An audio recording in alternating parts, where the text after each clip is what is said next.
اگر وقت سب سے قیمتی چیز ہے تو کیلکولیٹر کو تاریخ کی عظیم ترین ایجادات کی کسی بھی فہرست میں شامل کرنا ضروری ہوگا۔ اس نے اکاؤنٹنٹس، دکانداروں اور ریاضی کے طالب علموں کا بہت سے وقت بچا دیا۔ کیلکولیٹر کی تاریخ بہت طویل ہے۔ شروع میں لوگ اپنی انگلیوں پر گن کر حساب لگاتے تھے، لیکن پھر چین میں اباکس اور جاپان میں سرومان بنایا گیا۔ ریڈ ٹی وی میں آپ سب کو خوش آمدید کہتے ہیں۔ دوستو، سینکڑوں برس بعد کہیں 1614 عیسوی میں آ کر ایک اسکاٹش ریاضی دان جان نیپر نے مختلف کیلکولیشنز کرنے کے لیے ہڈی کے نشان لگے ہوئے ٹکڑے استعمال کیے، جنہیں از سر نو ترتیب دینا ممکن تھا۔ اس طریقے نے سلائڈ رول کی صورت اختیار کی۔ فرانسیسی ریاضی دان بلیس پاسکل نے پہلی ایسی مشین بنائی جو جدید دور کے کیلکولیٹر جیسی تھی۔ دوستوں، مختلف دوسرے مواجدوں نے بھی کیلکولیٹر بنانے میں مدد دی۔ مثلاً تھامس ڈی کولمار نے 1820 عیسوی میں اریتھمو میٹر نامی کمرشل مشین بنائی۔ ایک انگریز چارلس بیبیج بھی 1871 میں ایک آٹومیٹک کیلکولیٹنگ مشین پر کام کرنے کے دوران مر گیا۔ امریکہ میں پیٹنٹ کروائی گئی۔ پہلی کیلکولیٹنگ مشین ایلینائز کے اوائل کاسل نے 1850 عیسوی میں بنائی تھی۔ اس میں 10 کینز تھی اور یہ صرف ایک کالم میں اعداد کو جمع کرتی تھی۔ کیلکولیٹنگ مشین کے لیے ایک اور پیٹنٹ 1875 عیسوی میں فرینک بالڈون کو دیا گیا۔ اگرچہ یہ مشین زیادہ اچھی کارکردگی نہیں دکھاتی تھی، مگر اس کی مواجد کو ایک انعام مل ہی گیا، فرینکن انسٹیٹیوٹ سے جان اسکاٹ میڈل۔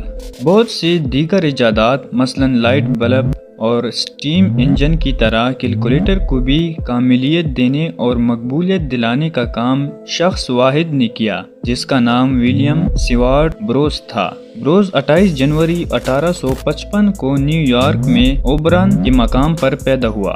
اس کا باپ ایڈمنڈ نئی ایجادات کے ماڈل بنایا کرتا تھا۔ ابتدا میں بروس نے اپنے باپ کے کام میں کوئی دلچسپی نہ لی۔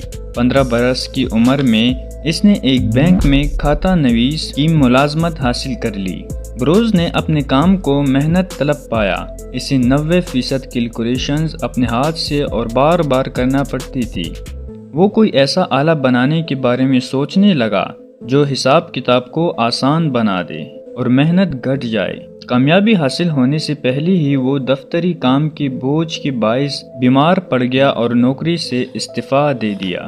وہ اور اس کے گھر والے سینٹ لوئس منتقل ہو گئے۔ وہ کچھ عرصہ تک اپنے باپ کے ساتھ ماڈل بناتا رہا، مگر کیلکولیٹر پر بھی کام جاری رکھا۔ ایک روز اس نے تھامس بی مٹکاف نامی بزنس مین کو اپنا کام دکھایا، جس نے اسے آگے بڑھنے کا مشورہ دیا۔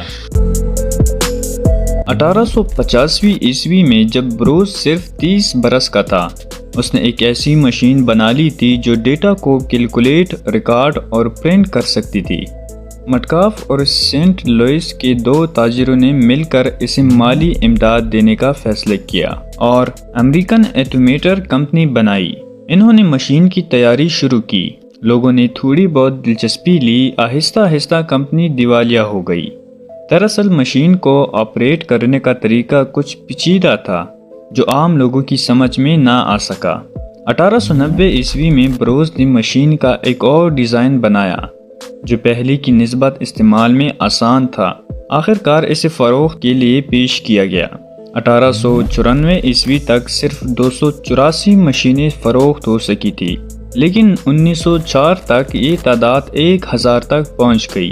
1913 عیسوی میں کمپنی سالانہ $80 لاکھ کی مشینیں فروخت کر رہی تھی۔ بدقسمتی سے بروس اپنی ایجاد کی کامیابی دیکھنے کے لیے زندہ نہ رہ سکا۔ وہ تب دق کا شکار ہوا اور 14 ستمبر 1898 کو فوت ہو گیا۔ اس کی قائم کردہ کمپنی اب بھی موجود ہے۔ آج کی ویڈیو دوستوں یہیں تک تھی۔ اگر آپ چینل پر نئے ہیں تو چینل کو سبسکرائب کر کے ویڈیو کو لائک کریں اور اپنے دوستوں کے ساتھ شیئر کریں۔ ملتے ہیں اگلی ویڈیو میں، اپنا خیال رکھیے گا۔